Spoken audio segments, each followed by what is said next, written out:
దేవుని నామమునకు స్తోత్రములు.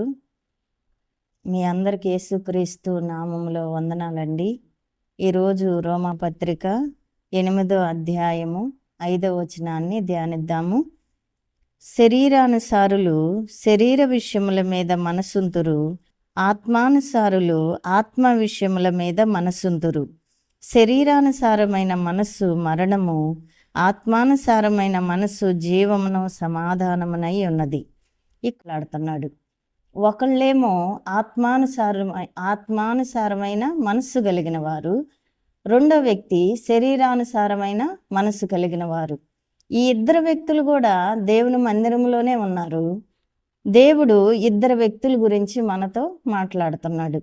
అయితే మనం ఈరోజు ఆత్మానుసారమైన మనస్సు కలిగిన వ్యక్తి ఎలా ఉంటాడు, అతని ఆలోచనలు ఎలా ఉంటాయి, అతని తలంపులు ఎలా ఉంటాయి, అతను దేని మీద తన మనస్సు ఉంచుతాడు అన్నది మనము ఈ రోజున మరి బైబిల్ గ్రంథములో నుండి మొదటి రాజుల గ్రంథము 18వ అధ్యాయంలో 3వ వచనాన్ని మనం చదువుకుందాం. ఆహాబు తన గృహ నిర్వాహకుడగు ఓబద్యాను పిలిపించెను. ఈ ఓబద్య యెహోవాయందు బహు భయభక్తులు గలవాడై యెజెబెలు యెహోవా ప్రవక్తలను నిర్మూలము చేయుచుండగా గుహలో 50 మందిగా నూరుగురిని దాచి అన్నపానములిచ్చి వారిని పోషించెను అని రాయబడి ఉన్నది. ఈ ఓబద్య అన్న వ్యక్తి ఆహాబు రాజు దగ్గర, యెజెబెలు దగ్గర గృహ నిర్వాహకుడుగా ఉంటున్నాడు. అయితే ఇతను యెహోవా యందు బహుభయభక్తులు కలిగిన వాడంట. దేవుని యందు బహుభయభక్తులు కలిగిన వాడు. భయభక్తులు కలిగి అలాగున్నాడా? ఊరకనే భయభక్తులు కలిగి దేవుణ్ణి నమ్ముకొని అలా మౌనంగా ఉన్నాడా? ఇతని మనస్సు ఎలా ఉన్నది అని మనం ఆలోచిస్తే, ఈ యెజెబెల్ అనే ఆమె రాజు భార్య, ఆహాబు రాజు భార్య యెజెబెలు దేవుని ప్రవక్తలను చంపేస్తుంది. ఎక్కడ దేవుని బిడ్డలు కనపడితే, యాజకులు కనపడితే దేవుని మందిరంలో ఉన్న యాజకుల్ని చంపేస్తుంది. అంటే వారిని నిర్మూలం చేస్తుంది, అసలు భూమి మీద లేకుండా చేస్తూ ఉన్నది.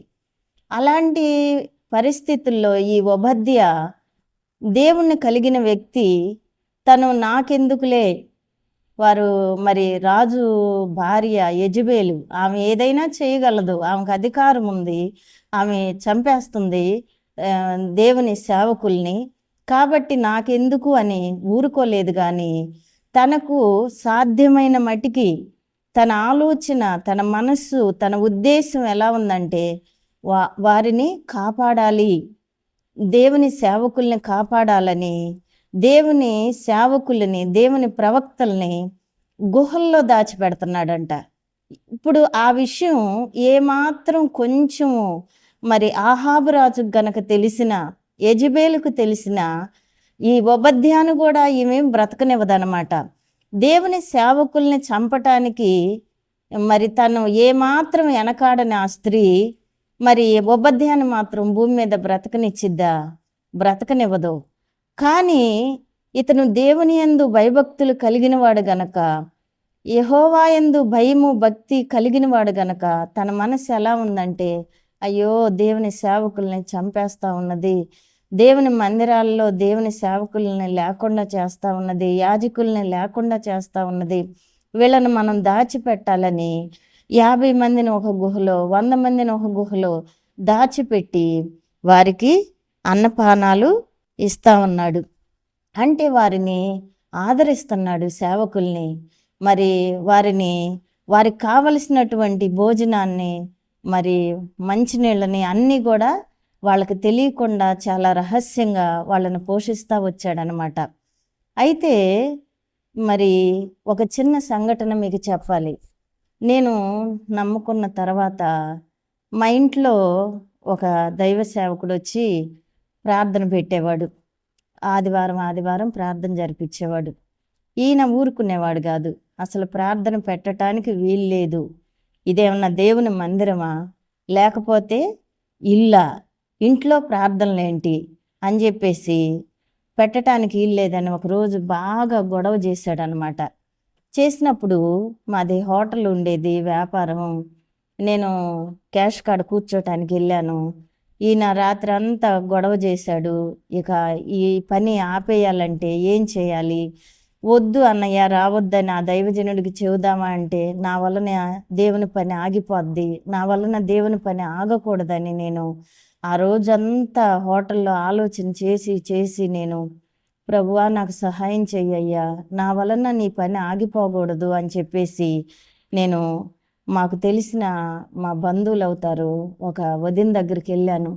వెళ్ళి ఈయనకి తెలియకుండా అడిగాను, వదిన నేల అద్దె ఇస్తాము, మాకు ఆ స్థలం ఇవ్వండి అంటే, వాళ్ళు దేవుణ్ణి ఎరగని ప్రజలు.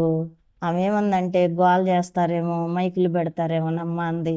లేదు వదిన, నా మాట మీద నమ్మకం ఉంచు, నాది బాధ్యత, నేను నీకు అద్దె కట్టేదని చెప్పేసి నేను మరలా అదే రోజు సాయంత్రం పూట వాళ్ళ ఇంటికి వెళ్ళి ఆ వదినతో మాట్లాడి మరి కొంత ఆమెకి డబ్బులు ఇచ్చి వెనక్కి వచ్చి మళ్ళీ అక్కడి నుంచి తెల్లారి ఆ దైవజనుడికి కబురు పంపించాను.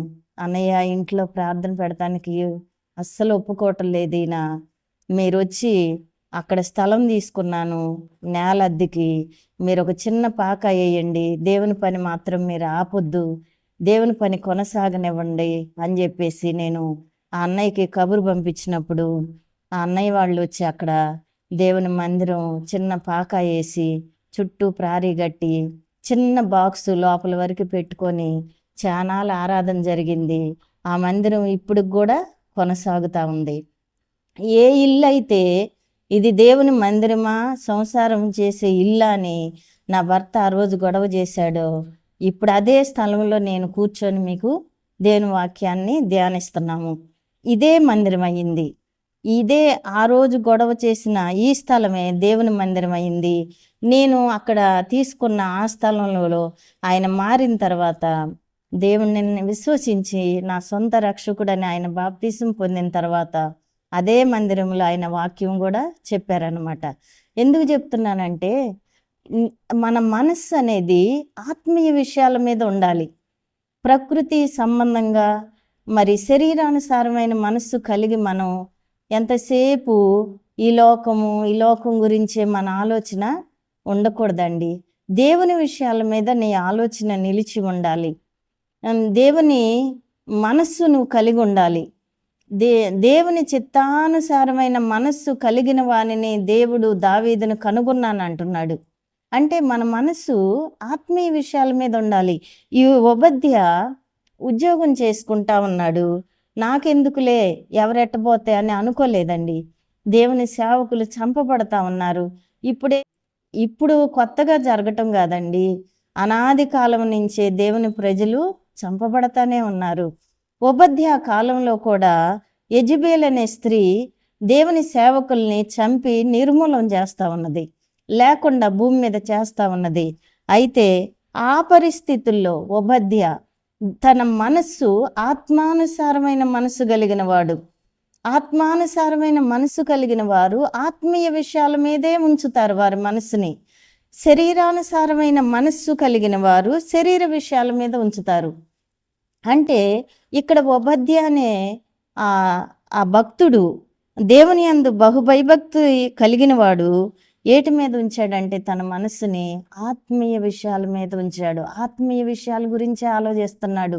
అయ్యో, దేవుని ప్రజలు ఎలా చనిపోతున్నారు, సేవకులు ఎలా చనిపోతున్నారు, ఎలా చంపబడుతున్నారు, మరి కొంతమందినైనా నా మటుకు నేను చేయగలిగినది అయినా చేయగలుగుతున్నానా అని చెప్పేసి తన వంతులో తను నమ్మకంగా దేవుని యందు నమ్మకస్తుడై మరి కొంతమందిని 50 మందిని ఒక గుహలో దాచిపెట్టాడంట, 100 మందిని ఒక గుహలో దాచిపెట్టాడు.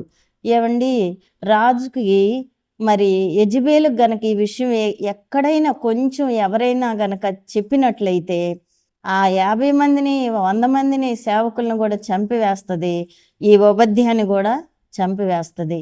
కానీ దేవుని మీద ఆనుకున్న ఓబద్య ఎవని మనస్సు నీ మీద ఆనుకుంటుందో వారిని పూర్ణ శాంతి గల వారిగా కాపాడుతావని యెషయా గ్రంథంలో లేఖనం సెలవిచ్చినట్లుగా ఇతని మనస్సు, ఓబద్యా మనస్సు దేవుని మీద ఆనుకున్నది గనక, దేవుని పని జరుగుతుంది గనక, మరి దేవుని సేవకులు చనిపోతున్నారు గనక, దేవుని సేవకుల్ని కొంతమందినైనా నేను దాచిపెట్టి వాళ్ళకి భోజనం పెట్టాలని వారిని దాచిపెట్టి భోజనం పెట్టిన వాడుగా మనకి కనపడతా ఉన్నాడు. అంటే తన మనస్సు ఉద్యోగం చేస్తున్నాడు, తనకి భార్య బిడ్డలు ఉండుండవచ్చు, తనకి ఒక కుటుంబం ఉండుండవచ్చు, తనకి బంధువులు ఉండుండవచ్చు, తనకి చేతి నిండా పని ఉంది. కానీ ఈ ఓబద్యా మనస్సు మాత్రము దేవుని పని మీద ఉన్నది. సేవకులకి చేస్తున్నాడు అంటే, సేవకులని చంపకుండా దాచిపెట్టాడంటే, దేవుని మందిరంలో పరిచర్య చేయటానికి, దేవుని బలిపీఠం మీద బలి అర్పించటానికి, ధూపం వేయటానికి, దేవుని సన్నిధిలో సేవకులు కాపాడబడినట్లుగా ఈ ఓబద్యా ఎంతగానో ప్రయాసపడినట్లుగా మనం చూస్తూ ఉన్నాం. అంటే ఇప్పుడు తను మానుకుంటే వారిని కూడా ఈ యెజెబెలు చంపివేసేదే, నిర్మూలన చేసేసేది భూమి మీద లేకుండా. కానీ ఈ ఓబద్యా తన వంతులో తను నమ్మకంగా దేవుని పనుల మీద తన మనస్సుని నిలిపిన వాడుగా కనపడతా ఉన్నాడు. మనము కూడా ఆ సేవకుడు అట్లా, ఈ సేవకుడు ఎట్లా ఎవరిని విమర్శించకూడదండి. ఎవరి వంతులో వారు ప్రయాసపడుతున్నారు. ఈరోజు యవనస్తులైన బిడ్డలు, భార్యాభర్తలు పిల్లల్ని తీసుకొని పరిచర్యలో ఎంతగానో ప్రయాసపడుతున్నారు, పని చేస్తున్నారు. చేయని పని అప్పగించాడు, ఆ పొలంలో పని చేయటానికి సామర్థ్యత దేవుడు ఇస్తున్నాడు వాళ్ళకి. వాళ్ళని చేయనివ్వండి. వాళ్ళు ప్రయాస పడుతున్నారు, ప్రయాస పడనివ్వండి. ప్రభువునందు పడిన ప్రయాస వ్యర్థము కాదు అని లేఖనము సెలవిస్తూ ఉన్నది. వారి వంతులో వారు యవనస్తులైన బిడ్డలు ప్రయాసపడుతున్నారండి. దేవుడు వాళ్ళ విశ్వాసమును నువ్వు కాపాడుకో, నాకు కలిగిన విశ్వాసమును నేను కాపాడుకోవాలి.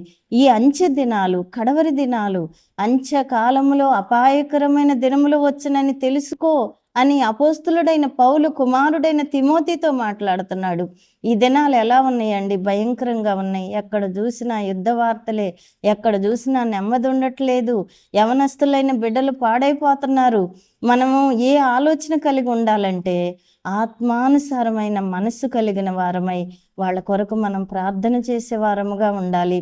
యవనస్తులైన బిడ్డలు ఎంతోమంది పెద్ద పెద్ద చదువులు చదువుకొని మరి దేవుని పరిచర్య కొరకు ముందుకెళ్తున్నారు. ఇక్కడ ఓబద్యా మనస్సు ఎలా ఉంది? ఆత్మానుసారమైన విషయాల మీద ఉంది. ఆత్మానుసారమైన విషయాలను ఆలోచిస్తున్నాడు. దేవుని సేవ గురించి ఆలోచిస్తున్నాడు. దేవుని సేవకుల్ని కాపాడుతున్నాడు అంటే దేవుని సేవను కాపాడుతున్నాడు. మరి ప్రాకారాల మీద మిమ్మల్ని కావలి వారిగా ఉంచానన్నాడు దేవుడు. అయితే మనం దేవుని సేవను సేవకులని మనం గుర్తించుకుందాము. అట్లాగే దేవుని సేవ కూడా అంత తేలికేం కాదండి. అది మనం ఆ సేవలోకి వస్తే కానీ దాని ఇలువేంటో, దాని లోతుపాతులేంటో మనకు అర్థమవుతాయి. కాబట్టి మనము చాలా జాగ్రత్తగా ఉండాలి. ఇక్కడ ఓబద్యా మనస్సు వలె మన మనసు కూడా దేవుని విషయాల మీద ఉంచుకున్నాము. దేవుని విషయాల మీద, దేవుని మందిరములో జరిగే పనుల మీద, దేవుని పరిచర్య మీద మన దృష్టి, మన ఆలోచన, మన మనస్సు ఉండాలని నేను ఆశపడతా ఉన్నాను. నా మనసైనా నీ మనసైనా ఆత్మానుసారమైన మనస్సు కలిగి ఉండాలి. ఆత్మానుసారమైన మనస్సు కలిగిన వారే ఇలాంటి పనులు చేయగలుగుతారు. శరీరానుసారమైన మనసు గనక ఈ ఓబద్యాకు ఉన్నట్లయితే అందరిలాగే వదిలేసేవాడు, వాళ్ళని అందరిలాగే పట్టించుకునేవాడు కాదు. నా వరకు నేను నమ్ముకున్నాను అనుకునేవాడు. కానీ ఇక్కడ అలా అనుకోలేదండి. ఓబద్యా దేవుని యందు బహుభయభక్తులు కలిగిన వాడంట. బహుభయభక్తులు ఉండాలి మనకి. భయము, భక్తి ఉంటే కాదు, దానికి తగిన క్రియలు కూడా మనలో కనపడాలి. అట్లాగే అక్కడ మందిరం వేసిన తర్వాత ఎవ్వరూ సేవకులకి భోజనం పెట్టేవాళ్ళు కాదండి. చాలా దూరం నుంచి ప్రయాసపడి చదివి ఎంతో ప్రయాసపడి వాళ్ళు అంత దూరం నుంచి వచ్చి వాక్యం చెప్తున్నారే, ఒక్క ఆదివారం ఒక్కళ్ళన్న భోజనం తీసుకురావట్లేదు. వాళ్ళని అలా పంపించడం మంచిది కాదని నేనేం చేసేదాన్ని అంటే గబగబా వంట చేసుకొని మళ్ళీ నేను మా వ్యాపారం దగ్గరికి వెళ్ళాలి. అయితే ఈయన రాకముందే నాకు ఒక బాబు, ఒక పాప అండి. వాళ్ళిద్దరూ కూడా నేను నడిచిన మార్గంలోనే నడిచారు. వారు కూడా మరి వాళ్ళకి భోజనం బాక్సుల్లో పెట్టి, ఒక బుట్టలో పెట్టి మా ఇంటి యజమానికి తెలియకుండా ఆ సేవకుల దగ్గరికి మందిరంలోకి పంపించేసేదాన్ని. అక్కడ పెట్టి వీళ్ళు తెలియనట్టుగా వచ్చేసేవారు. వాళ్ళు ప్రార్థన చూసుకొని భోజనం చేసి వెళ్ళేటప్పుడు నేను ఉండేదాన్ని గనక వ్యాపారం దగ్గర ఆ బుట్ట నాకు ఇచ్చేసి వాళ్ళు వెళ్ళిపోతూ ఉండేవారు. మనము ఆత్మానుసారమైన మనస్సు కలిగి ఉండాలండి. నమ్ముకున్నాంలే, అయిపోయిందిలే అన్నట్టుగా మనం ఉండకూడదు. మన ఆలోచన, మన తలంపులు ఎల్లప్పుడూ కూడా ఆత్మానుసారమైన మనసు కలిగి ఆత్మీయ విషయాల మీదే ఉండాలండి. మరి ఈరోజు ఆత్మానుసారమైన వ్యక్తి ఒబద్య ఎలా దేవుని సేవకులను కాపాడాడు అన్న విషయం మనం ధ్యానించామండి. మరి ఈ 2 మాటల ద్వారా దేవుడు మనల్ని దీవించునుగాక. ఆమేన్.